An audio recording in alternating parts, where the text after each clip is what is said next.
Hello guys, my name is Anna and I'm from Ukraine, and I have decided to vlog daily since the start of this awful Russian invasion of my beautiful and independent country, Ukraine. And I hope that through my videos you will be able to witness our victory and future reconstruction of Ukraine. If you're new to the channel, I invite you to join our friendly community because honestly, I extremely value all the people that I have on the channel because these are my friends and great advisors. And today I want to discuss with you one of the topics that interests me for a long period of time.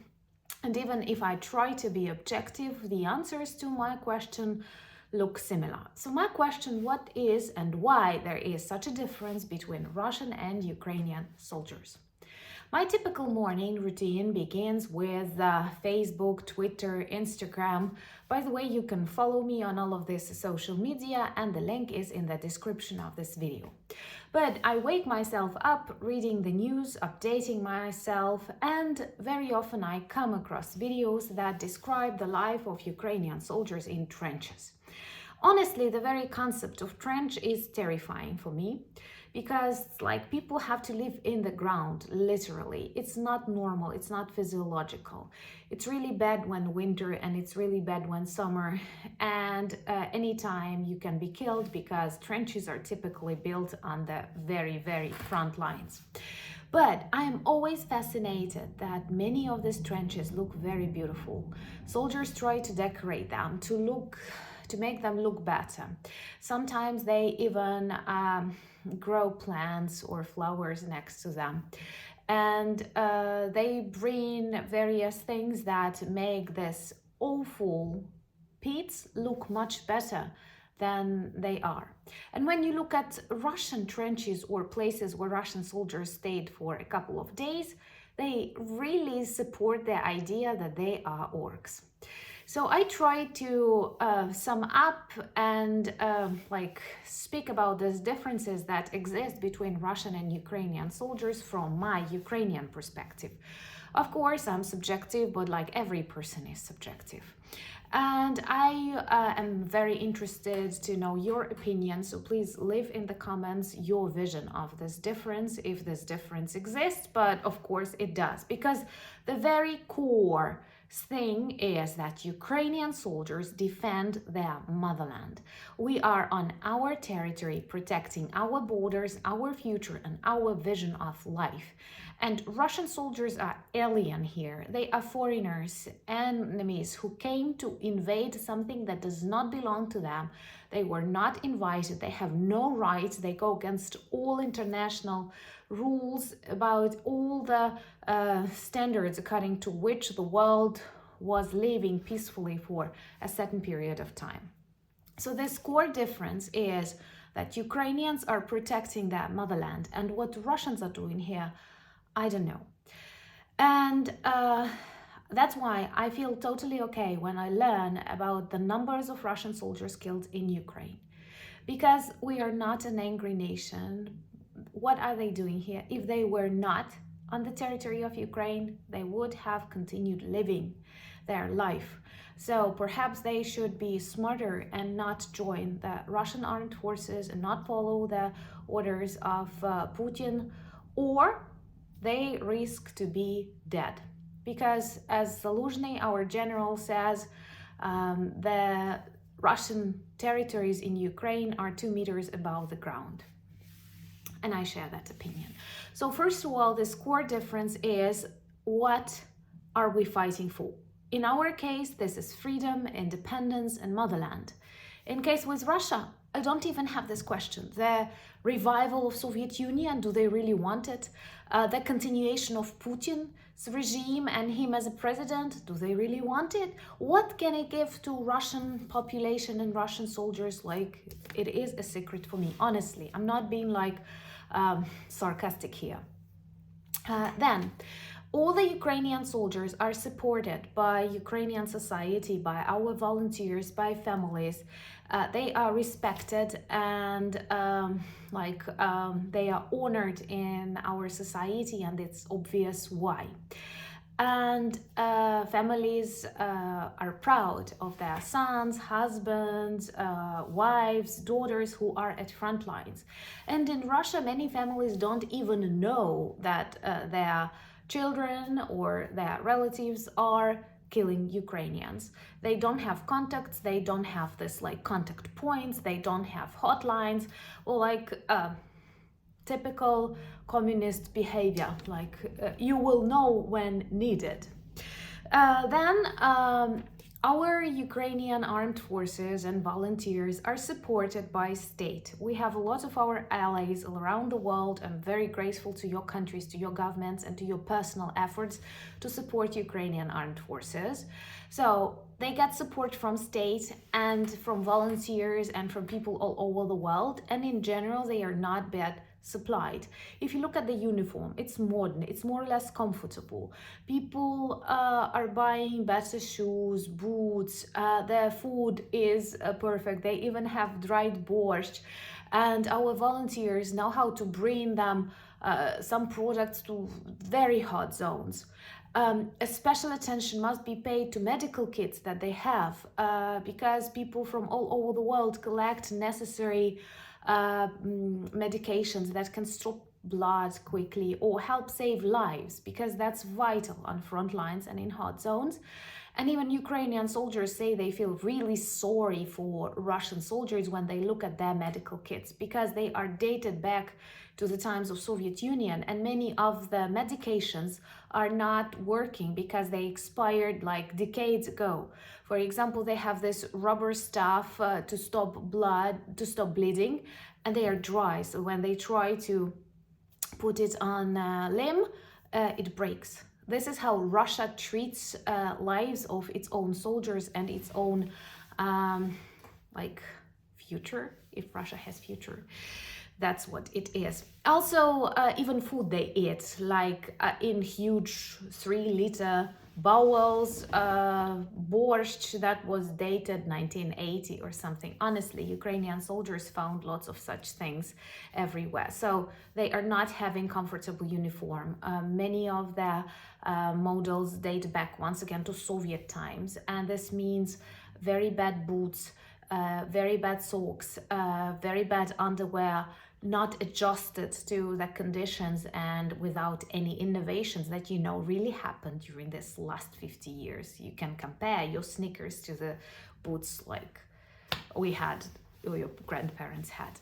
And Russians are fighting from the past, like they are fighting for the past, and they are dressed up like they are from the Soviet era, and using Soviet era weapons, using Soviet era clothes, and even eating Soviet era food. I know that canned food can live long, but I'm always afraid when I learn that some products are older than me. I don't like eating something that existed on this planet before I was born. And also, there is a very specific mode of support between Ukrainian soldiers. They support each other. They called each other brothers or sisters. There are lots of examples when they save each other in the situations where it seems impossible. So they are friends, they are brothers, and in future, I think these are going to be unique connections that will exist between these people forever. Like in those beautiful films about the Second World War, when people become closer than brothers. And in Russia, it's just the country. As in Soviet army, they had specific brigades or like small groups, small military groups, typically from Kadyrov boys or Wagner groups, who shoot their wounded, not to have problems with them, not to carry them to hospitals that are too far away or badly equipped. Or they also shoot people who do not want to follow the orders, so they execute them in the trenches. And there are lots of examples, and even Wagner soldiers in their interviews speak about that on camera. So you are not supported in Ukraine as a Russian soldiers. You, like, everybody hate you, but also people in your own army hate you. And of course, when we think about this, like for a second, I forget about the fact that I'm Ukrainian, and I think about their psychological state and what kind of people they will be after this war. I'm terrified, honestly. And also, in Ukrainian armed forces, there are hundreds of thousands of volunteers, people who were not asked by the state to protect it, but people who wanted, who asked the state to let them protect the borders. And there are many of them.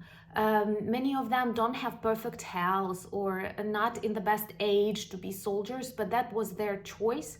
And you know, motivated people are always good. Plus, many of these people come from different professions, like doctors, like IT specialists, like interpreters, and they are good to perform all of these tasks. They can construct drones, they are better to learn how to use various HIMARS and other advanced military technologies, because first, they are motivated, second, they are smart people who came from different backgrounds and were successful in their life. And in Russia, many of them, of course, they are not volunteers, and those who are volunteers, they are prisoners. So they choose to come to front lines to avoid 15 years in a prison because they killed their grandma.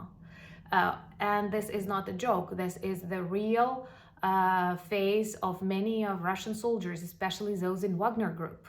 Out of 50,000, 40,000 of them were former prisoners, or prisoners that are still on the period of their imprisonment, but they are allowed to fight in Ukraine. And these people are of really low morale, because many of them committed very serious crimes, not like, I don't know, gambling or shoplifting, but killing their relatives. Many of them kill their children, and they are trying to make them worse, to make them beasts, to make them brutal, violent orcs.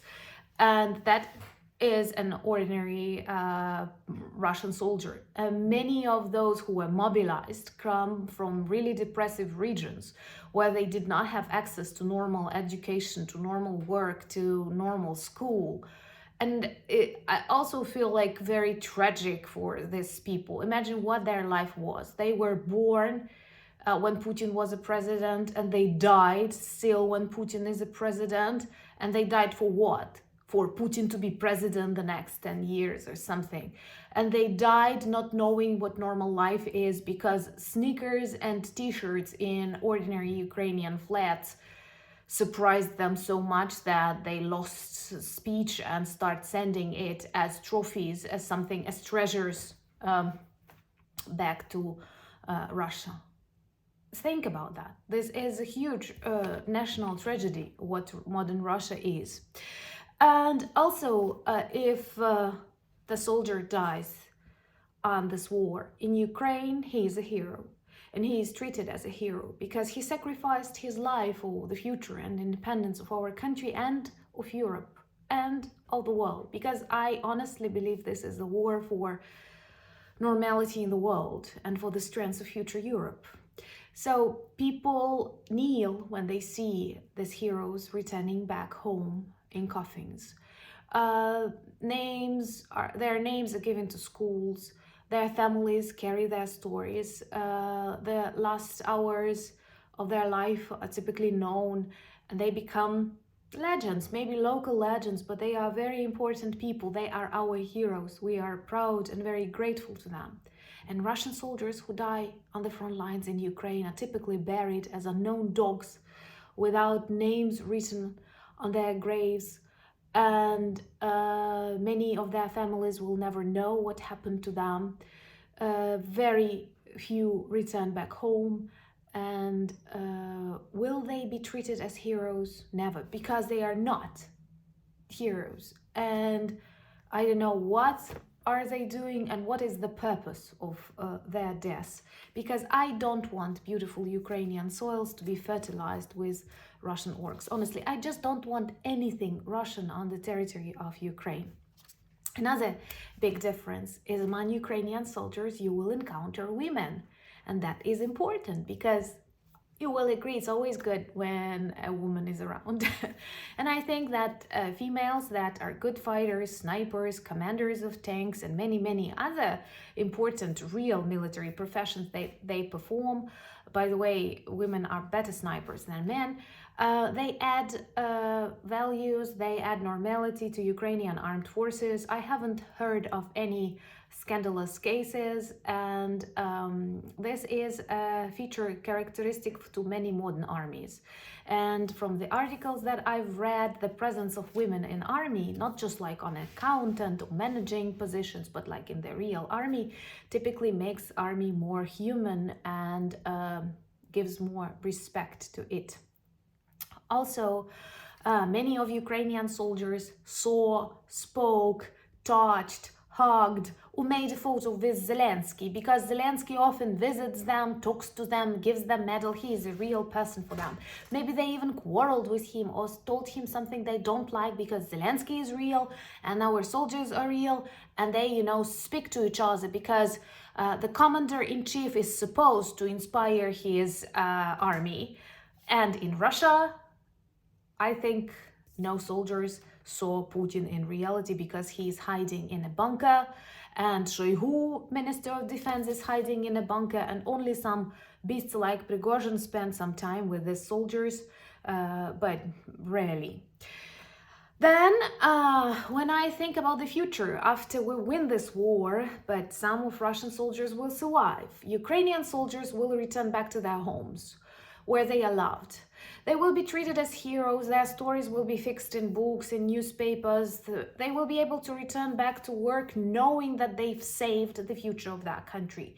Maybe we will become member of the European Union or NATO. They will share their experience with this alliance, and all of that will be logical, will be good. This is a perspective, because Ukraine is a future-oriented country.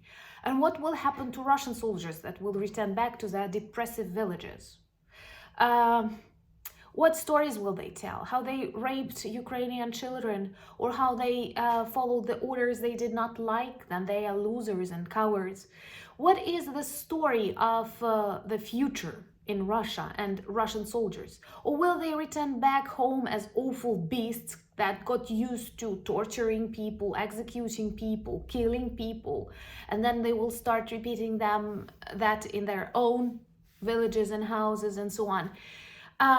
Will they be respected? No, because even glorious heroes of the Second World War were quickly forgotten in Soviet Union. I'm not speaking about those people who lost limbs. Those people simply disappeared from the streets of Soviet Union. So will something similar happen to Russian soldiers? I believe yes. And maybe to die in Ukraine is not the worst scenario for them. Ukrainians did not have a choice. They had to become soldiers. And sometimes I feel like the majority of people in our society are soldiers, different soldiers. The bravest and the strongest ones are on front lines. And the others are at home, building, teaching, giving medical help, collecting money, speaking about Ukraine. And all of that contributes to various front lines where this battle continues. And Russians, they had a choice. They had a choice to join army and to visit Ukraine. They had a choice of their president and his decades of rule. Every day, actually, they have a choice. They can stop it. I believe they can stop it, but so far they are not ready. So we have to stop them first. And we can do it together, and together we can do it faster and more effectively. And I'm very grateful that you are present in my life and in the life of my country. Thank you for buying me coffees, becoming my patrons, and being my friends. Thank you for your continued support of Ukraine. Slava Ukraini!